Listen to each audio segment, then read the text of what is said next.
Super N, primeiras notícias. Mas qual será a forma correta de buscar o emagrecimento e a definição do corpo, hein? E para falar sobre esse assunto, nós estamos recebendo aqui hoje o fisioterapeuta Gustavo Vital. Bom dia, Gustavo. Seja bem-vindo aqui ao Super N. Bom dia, Delma. Bom dia, Rodrigo. Bom dia, é um prazer Gustavo. estar aqui no Super N.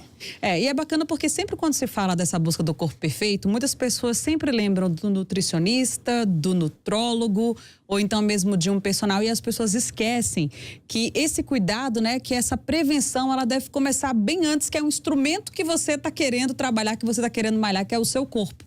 Então, Gustavo, as pessoas têm esse cuidado realmente ou acaba se tornando algo secundário? As pessoas se preocupam mais com a alimentação do que com a sustentação do corpo, digamos assim.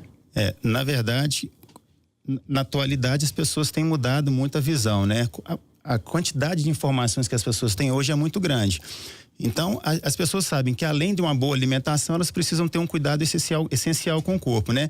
Hoje, um trabalho conjunto, né? O que a gente fala do trabalho interdisciplinar, de fisioterapeuta, educador físico, nutricionista, nutrólogo, endocrinologista, é essencial para que a gente consiga alcançar um objetivo que a gente espere.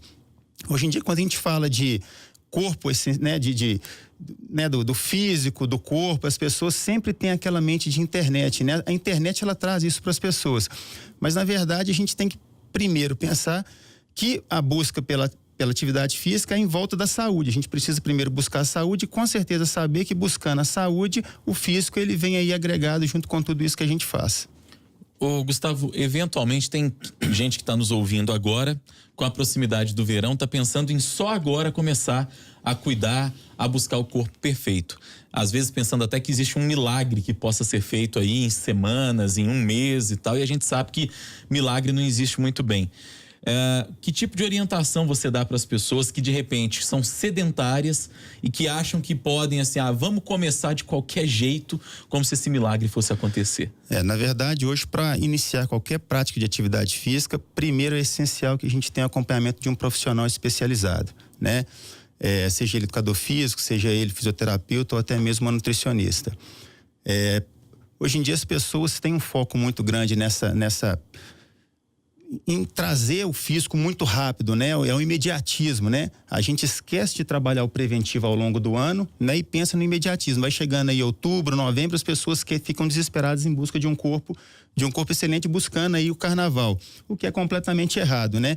Qualquer resultado com relação à atividade física nunca é a curto prazo, sempre é a médio e longo prazo. O ideal é que faça um trabalho a longo prazo, né? Buscando metas junto com o seu profissional. O ideal é que a gente busque metas a curto prazo, a médio prazo e a longo prazo. E em cima dessas metas, a gente vai trabalhar para chegar dentro do nosso objetivo. Gustavo, a gente observa hoje em dia uma febre da corrida, né? Principalmente depois que esses aplicativos de corrida foram criados. Tem gente que, obviamente, já tem uma prática de atividade física constante ali e acaba usando esses aplicativos para atingir metas, né? De distâncias e tal. Mas tem gente que nunca fez nenhuma atividade física ou fez e está parado há muito tempo, do nada se cadastra num aplicativo desse, quer correr grandes distâncias, acha que vai ter o mesmo desempenho de outras pessoas que já fazem isso há muito tempo. Quais os riscos disso? O problema desses aplicativos é a falta de informação, né? Principalmente para corrida, que é um esporte onde você tem um alto índice de impacto, né? E são grandes distâncias percorridas. Primeira coisa é se fazer uma avaliação física, né? Avaliação física para a gente entender como que está o nosso corpo, para a gente avaliar a nossa função e com base nessa função a gente trabalhar o nosso corpo para a atividade que vai ser feita. Eu digo que o problema nunca é a atividade que está sendo feita, o problema é a pessoa fazer atividade sem as devidas orientações, seja ela corrida, seja ela musculação, seja ela um crossfit, seja ela um treinamento funcional. O problema nunca é a atividade, o problema é buscar essas atividades, mas sem uma devida orientação, né? Ou seja, fazendo essas atividades, seguindo através de aplicativos sem orientação, o risco de lesão é muito grande, né? E é como eu digo, depois que a lesão já está instalada, né, para se tratar é muito mais complicado e é muito mais difícil. Ainda nessa coisa da modinha que a Delma falava, a gente tem o treino funcional que hoje tem sido muito utilizado por muita gente nas academias. Ele é indicado para quem especificamente, Gustavo? Na verdade, o treinamento funcional ele é indicado para qualquer faixa etária, né? O profissional ele vai adequar, né, atividade funcional voltada para aquela pessoa, seja ela criança, né, que a gente trabalha muito o desenvolvimento motor da criança nessa fase inicial, seja ela para um atleta, né, o treinamento funcional ele tem o valor da especificidade. A gente consegue trabalhar ele especificamente para cada pessoa, específico para criança, específico para o atleta que joga futebol, para o atleta que joga vôlei e vice-versa, e também para o idoso. Basta a gente avaliar a condição de cada pessoa e aplicar a atividade funcional para aquilo. A atividade funcional, basicamente falando, ela é para trazer os nossos movimentos do cotidiano para uma atividade mais segura. E com isso, no nosso dia a dia, a gente vai ter, né, mais autonomia, mais eficiência e mais independência para realizar todas as nossas atividades. E com isso, diminui o risco de lesão aí a médio e longo prazo também. Gustavo, você tocou num ponto que eu tenho dúvida. Essa busca do corpo ideal, ela começa muito cedo, hoje em dia. E tem muitos adolescentes de 13, 14 anos que já querem ir para uma academia para puxar ferro mesmo, para levantar peso.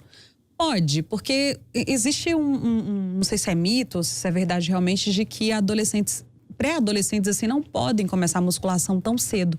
Qual sua orientação nesse sentido? Na verdade, é uma restrição relativa, não é uma restrição absoluta. É igual eu falei, desde que existe um acompanhamento específico para que a musculação seja realizada para a idade daquela pessoa, ela pode ser feita. Mas no caso da criança, o mais indicado é que se faça primeiro um desenvolvimento motor com outras atividades, do tipo natação, do tipo treinamento funcional, e depois a gente entra na musculação. As pessoas têm a ideia e acham ainda que somente a musculação desenvolve um corpo físico, um corpo bonito. Não, a gente tem outras atividades que incrementam aí, né, que vem junto com a musculação para poder trazer todo esse perfil. Mas lembrando que para criança e adolescente o indicado é que se desenvolva o primeiro processo, né, de crescimento, de estrutura do corpo, para depois entrar nessa musculação, que é um trabalho mais puxado, é um trabalho mais forte, e aí a gente acaba afetando as articulações antes da hora. Para a gente encerrar, Gustavo, o papel do fisioterapeuta nesse contexto dessa busca, às vezes incessante, pelo corpo ideal. Bom, o fisioterapeuta, eu digo que ele é o processo inicial de tudo, né? A gente tem a capacidade de avaliar, né, de verificar qual é a condição do corpo, de avaliar os defeitos, os benefícios, e aí a gente consegue traçar metas para que um profissional de educação física tenha mais coerência na hora de trabalhar com seus atletas também. Então tudo é um trabalho em conjunto, né? A gente entra com um processo de avaliação, né, mostrando para o educador físico a condição dessa pessoa é essa, precisa de ser trabalhado isso, precisa de ser trabalhado aquilo, e aí ele entra com treinamento, né, de força, de corrida, enfim, para deixar a pessoa da forma como ela queira ficar. Ok, conversamos com o fisioterapeuta Gustavo Vital, que trouxe esclarecimentos aqui para você que está querendo começar a cuidar do corpo, começar a cuidar da saúde, fazer isso com consciência para não ter nenhum problema. Muito obrigada, Gustavo, seja sempre muito bem-vindo aqui ao Super N. Eu que agradeço, um bom dia a todos.